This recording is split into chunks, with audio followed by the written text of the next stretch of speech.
Good morning, welcome to Goodwill. In this video presentation we will see how we can trade in MCX natural gas market today.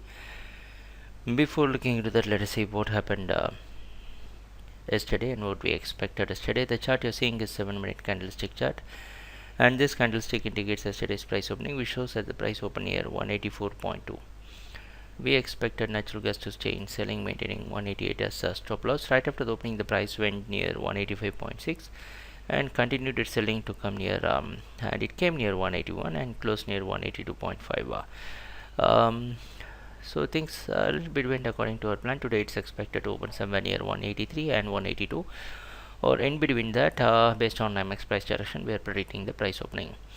Still no change in the strategy. You can place stop loss near 188 and go for selling, expecting that the price can test various support levels marked as targets. So let's see what's going to happen during the trading session, and thanks a lot for watching our videos. Happy trading, take care, bye.